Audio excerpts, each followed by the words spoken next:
Bom, você pode estar orando por uma vida próspera, mas está realmente ignorando princípios que Deus já deixou claro na sua palavra. Entenda que prosperidade não é mágica, é consequência de uma vida alinhada com princípios. Nesse vídeo eu quero compartilhar com vocês 7 hábitos que todo jovem cristão deveria incluir na sua rotina com um propósito a fim de ser próspero. E eu não estou falando aqui só financeiramente, mas também espiritualmente, emocionalmente, em todas as áreas da vida. Entenda que o que eu estou falando não é ser próspero de ter dinheiro. Ser próspero eu entendo como, digamos que um resumo de estar fazendo aquilo que Deus te criou para fazer, cumprindo aquilo que Deus quer para você. Então isso é ser próspero. Não importa onde você está, não importa o que você tem, se tem muito dinheiro, se tem pouco, mas você estando cumprindo a vontade de Deus, para onde ele te chamou para estar, para mim isso realmente é ter uma vida próspera, é estar debaixo da vontade de Deus. Bom, eu tenho 23 anos, trabalho com CLT e depois do meu expediente eu trabalho também com marketing e tal aí, empreendendo. É cansativo? Muito. Mas tem algo que me sustenta, os princípios. E eu percebi que a prosperidade ela começa quando você decide ver de forma intencional com a sua vida, do jeito que Deus espera. E nesse vídeo eu não vim te trazer uma fórmula mágica, segredo para você ser próspero. Eu vim realmente te trazer hábitos reais que eu pratico e que estão realmente mudando a minha caminhada, mudando a minha vida. Sério, realmente está mudando tudo. E eu quero aqui passar para vocês, para que também possa ajudar aí na caminhada de vocês. Bom, se você é um jovem que quer mudar de vida, você precisa começar escutar a voz certa. Você precisa começar ouvindo a voz certa. O mundo já vai jogar logo cedo mil distrações na sua cabeça, seja colocar pressão, ansiedade, distrações. Mas e se a primeira voz que você ouvir do seu dia for de Deus? Começar o dia ouvindo a voz certa muda tudo. Eu entendi que meu dia só faz sentido quando eu começo no lugar certo, na presença de Deus. Eu não tô falando aqui que você precisa começar a orar 1 hora por dia antes de você levantar, 2 horas, você virar um monge. Às vezes 10 minutinhos do seu dia, no começo do seu dia, de silêncio com Deus, às vezes vale mais do que um dia inteiro de barulho. Deus ele sabe muito bem interpretar o silêncio. Na minha rotina, o devocional é onde eu volto, digamos que pro centro. É onde eu alinho realmente as minhas vontades com as de Deus, sabe? Não é colocar Deus nas minhas vontades, mas é colocar as minhas vontades nas de Deus, sabe? Alinhar a minha vontade com aquilo que Deus tem para mim. Porque pode acontecer de eu estar saindo do foco, mas é nesse momento que eu realmente vejo se eu estou seguindo aquilo que Deus tem para mim. Bom, eu oro cedo, eu leio a Bíblia. Muitas vezes nesse silêncio da manhã que vem as respostas pelas causas que às vezes eu venho pedindo respostas em oração. Já aconteceu de eu acordar mal, desanimado. Já teve dia de eu acordar e não, digamos que fazer meu devocional. É claro que eu orava, mas não da forma que eu queria. Tem dias que eu tô na correria, realmente. Eu não sou perfeito, tá? Não vou colocar aqui que eu sou uma pessoa perfeita, que segue esses hábitos à risca. Mas quando eu não consigo cumprir o meu devocional de manhã, eu fico mal. E eu faço, às vezes, ele a caminho do trabalho. E o importante é não negociar esse tempo com Deus. Porque quem consegue ouvir Deus pela manhã, consegue calar as outras vozes que vêm ao longo do dia. Bom, muita gente quer prosperar, mas esquece que uma das promessas mais claras na Bíblia começa com a honra dentro de casa. A vida começa a dar certo quando a gente começa a acertar dentro de casa.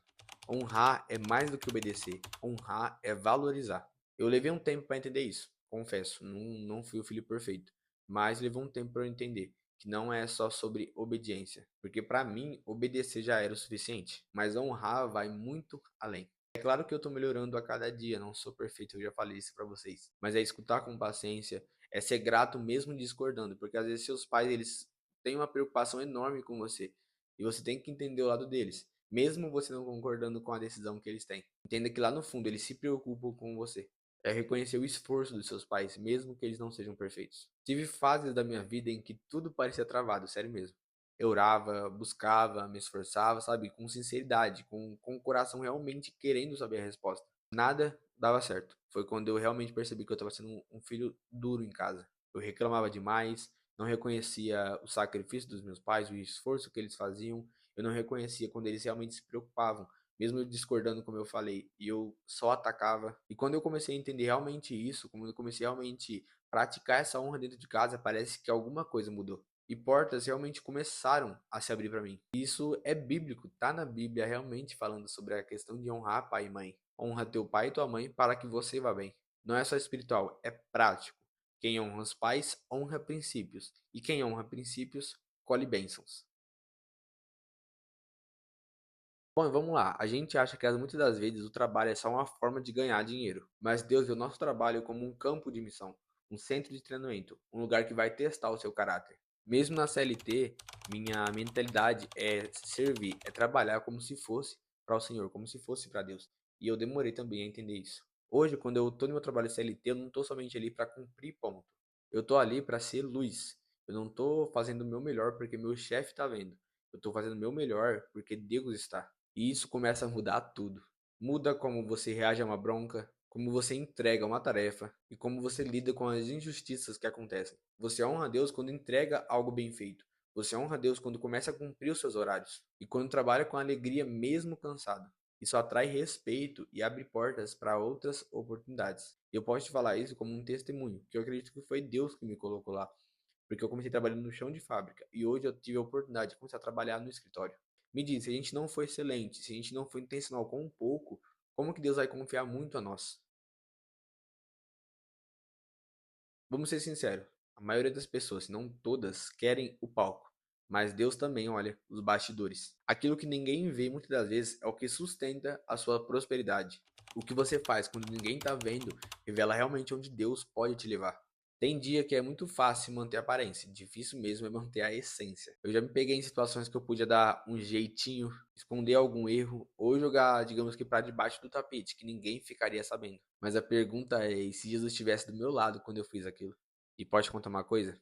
Ele estava, porque Deus está vendo tudo. Então, tudo que você faz, mesmo que ninguém esteja vendo, Deus ele sempre está ali vendo. Integridade é isso. É quando a sua vida secreta começa a honrar a Deus. É dizer não, realmente saber dizer não para aquilo que não edifica, mesmo que ninguém vai saber que você teve aquela atitude. Sabe, para dizer, nossa, ele foi firme, ele falou não, mas ninguém tem que saber. É você no secreto com Deus. Não é você ser íntegro só porque os outros vão saber. É você realmente ser íntegro na sua essência. E eu mesmo, eu confesso que eu oro muitas das vezes pedindo para Deus me ajudar a ser um servo melhor, me ajudar a manter a integridade. Porque é isso, é criar raízes. Porque é você criando raízes que vai te preparar para algo maior. E me diz uma coisa, as pessoas ao seu redor, elas estão te afastando do seu propósito ou elas estão te aproximando do seu propósito e te aproximando cada vez mais de Deus? A Bíblia é clara em dizer, amizades vão moldar o seu destino, você querendo ou não. Amizades erradas, elas vão te drenar. Já as amizades certas, elas vão te edificar. Bom, eu sou sincero em dizer que eu já tive amizades, por exemplo, no tempo da escola, onde a gente cria nossas amizades, mas também até um pouco depois de amizades, digamos que fúteis. E eu confesso que eu ia junto. Por quê? Porque eu também conversava sobre, sabe, era zoeira, brincadeira demais, visão de futuro nenhuma, não queria saber de nada no futuro. Até queria, na verdade, eu sempre quis, mas não, digamos que me esforçava. Eu queria algo, mas não fazia para acontecer, entende? E eu percebi que aquilo só me afastava de Deus. Só me afastava do propósito que ele tinha para mim. Hoje eu sou bem intencional nessa parte. Eu, claro que eu quero saber quem que eu tô andando do lado, saber quem tá junto comigo nessa. Então eu sou bem intencional nessa parte. Eu oro pelos meus amigos e procuro andar com quem me edifica. E é claro, você também tem que ser uma pessoa que edifica. Não adianta querer andar só com uma pessoa boa e você lá não quer mudar a sua vida, não quer mudar seus hábitos, não quer mudar suas prioridades. Então, realmente, se você quer andar com quem edifica, também procure melhorar você mesmo. E eu comecei a entender que se eu quero crescer na vida, se eu quero realmente estar debaixo da vontade de Deus, ser próspero nas áreas da minha vida, eu preciso também andar com quem quer isso.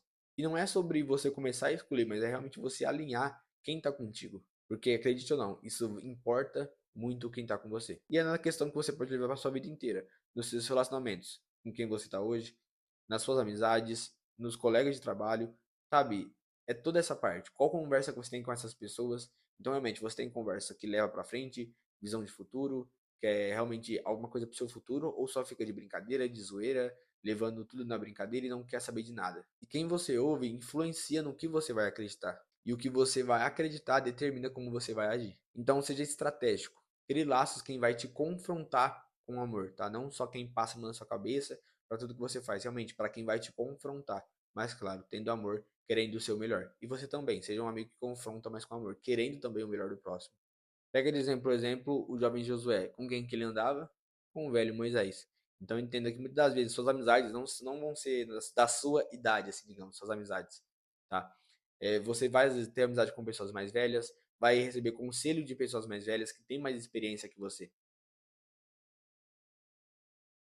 A maioria das pessoas que não prosperam não é por falta de talento, mas é por falta, muitas vezes, de gestão do tempo. O dia tem 24 horas para todo mundo. Não tô aqui colocando minha rotina igual a sua, não tô colocando aqui nossas vidas iguais. Você pode estar numa rotina muito puxada maior do que a minha, tá? Eu não tô aqui para julgar ninguém. Mas quem quer crescer, aprende a priorizar, mesmo que o tamanho seja muito curto ali o tempo de espaço que você tem entre uma tarefa ou outra. Eu percebi que quando eu não planejo meu dia, o dia me derruba totalmente. Teve dias e tem dias que eu durmo frustrado, porque eu digo, nossa, não deu tempo de fazer isso, mas na verdade é porque eu não priorizei, eu não organizei direito o que eu tinha que fazer. Hoje eu uso agenda, bloco de tempo, eu coloco metas também para mim cumprir, né, os meus propósitos, as minhas metas, objetivos. Claro, eu oro pedindo direção a Deus sobre minhas metas, a minha rotina, aquilo que eu estou fazendo se realmente está indo em direção ao que Deus tem para mim. Entenda que o Espírito Santo é ajudador, então peça ajuda a Ele, porque Ele vai te ajudar. Peça de coração aberto e com um coração sincero. Realmente, peça ajuda. Fugir da procrastinação é muito difícil, tá? Eu sei, é muito difícil, mas é possível. E quanto mais você cumpre o que você planeja, mais confiante e produtivo você vai se sentir. Entenda que o tempo é semente. Quem planta bem, vai colher bem. A Bíblia diz: há quem dê generosamente e vê aumentar as suas riquezas. A generosidade não vem depois da prosperidade. Ela é o caminho até lá. E entenda, não é sobre quantidade, tá? É sobre o seu coração. Onde está o seu tesouro, ali estará o seu coração. Não importa o quanto eu ganho na CLT ou no meu empreendimento, eu decidi separar as primícias para Deus. O primeiro valor que entra na minha conta, eu já separo e entrego para Deus. O valor que entra para mim quando eu recebo, eu separo em honra a Deus. E como eu disse, não é quantidade, não é o valor, é realmente a intenção do seu coração. É realmente saber se você tem a condição de ter aquilo, é porque Deus que te capacitou para receber aquilo. E isso mudou totalmente a minha forma de ver o dinheiro. Sabe? E quando eu falo das primícias, não é só entregar aquilo que você recebe, digamos, de dinheiro. É também você entregar a primeira parte do seu dia, como eu falei do devocional. Então, quando você começa falando com Deus, você está entregando também a primeira parte do seu dia para quem mais importa. Talvez eu traga algum dia falando sobre primícias, mas é isso, entenda, primícias é uma coisa que todo mundo deveria praticar, é entregar as primeiras coisas ao primeiro. E eu comecei a entender que generosidade é fé em ação. Quando você dá mesmo que pouco, você mostra também que confia mais em Deus do que na sua conta bancária. E olha, eu digo de coração sincero, desde que eu comecei a praticar realmente princípios, as primícias, não falo só do dinheiro, tá? Eu falo também da primeira parte do meu dia, realmente as coisas começaram a mudar para mim. Eu comecei a receber mais oportunidades, portas começaram a se abrir e realmente eu comecei a ser mais próspero, tanto emocionalmente, espiritualmente, financeiramente, sabe? Muitas áreas da minha vida começaram realmente a melhorar. Além disso, ser generoso é ser atento ao próximo, sabe? É realmente amar o seu próximo. É ajudar um irmão a fazer um currículo, por exemplo, se você tem capacidade. Por isso que eu falo, tá? Não é só sobre dinheiro. Por exemplo, se você tem capacidade de ajudar um irmão a fazer um currículo, ajuda ele. Sabe? Doar tempo, tá? Não, por isso que eu falo, não é só sobre dinheiro. Mas se você vê que alguém precisa de ajuda, por exemplo, numa mudança, que não tem necessidade de contratar alguém, ou tá precisando de ajuda, sabe? Doa o seu tempo para essa pessoa. Ajuda essa pessoa nessa mudança, por exemplo. Então eu tô falando, não é somente com dinheiro, tá? Não tem a ver sobre dinheiro, não tem a ver com o valor, com a quantidade. É realmente a intenção do seu coração em servir. Sabe? É realmente ser generoso com o próximo. E realmente é servir sem esperar algo em troca. Entenda que quem dá com alegria recebe com abundância. Mas entenda, não é. Já que o Rafael falou isso, eu vou começar a ser generoso, vou começar a dar mais para os pobres, vou começar mais a ajudar o próximo, então Deus vai me dar em dobro, tá? Não pense isso. É, como eu falei, não é a quantidade, é a intenção do seu coração. Então, se você dá pensando no que você vai receber em troca, aí não dá. Esses 7 hábitos não são só dicas bonitinhas de internet. São princípios que têm transformado a minha vida de dentro para fora, tá? Realmente tem transformado a minha vida. Eu não tô falando como alguém que já chegou lá. Eu tô falando de alguém que decidiu caminhar com propósito. Porque como eu falei, eu sempre deixo claro, tá? Eu não sou alguém perfeito. Mas eu decido caminhar com propósito, mesmo quando é difícil, mesmo quando tudo parece contrário. Caminhe com princípios, tá? Princípios vão te salvar. Se você é jovem, cristão, e sente que Deus tem mais para sua vida, comece aplicando esses hábitos. Priorize a tua intimidade com Deus, honra teu pai e tua mãe, entrega a excelência no trabalho, mesmo que ninguém reconheça, e realmente cuide dos bastidores da sua vida, porque Deus ele tá vendo tudo. E comenta aqui embaixo qual desses hábitos falou mais com você. E se esse vídeo te despertou de alguma forma, compartilhe com alguém também que precisa ouvir isso. E claro, se você curte esse tipo de conteúdo, já se inscreve no canal, ativa o sininho, comenta aí, curte, tá? Engaja aí para me ajudar nesse vídeo, para que alcance mais pessoas. E claro, vem acompanhar minha jornada. Eu já postei vídeo aí que eu vou colocar no final dos cards da minha rotina, como que é hoje. para você acompanhar um pouco aí. E também acompanhar lá no meu Instagram, que eu vou deixar aqui na descrição. Lá eu coloco um pouquinho mais do meu dia a dia. Bom, e para continuar nessa pegada, assiste esse vídeo que eu deixei aqui no final sobre a minha rotina aí é detalhada para vocês. Eu também incluo Deus na minha rotina. Então clica aí e assiste lá. E depois também comenta lá o que você achou. Bom, eu te espero lá nesse vídeo que você for, ou até o próximo que você for assistir. Até lá.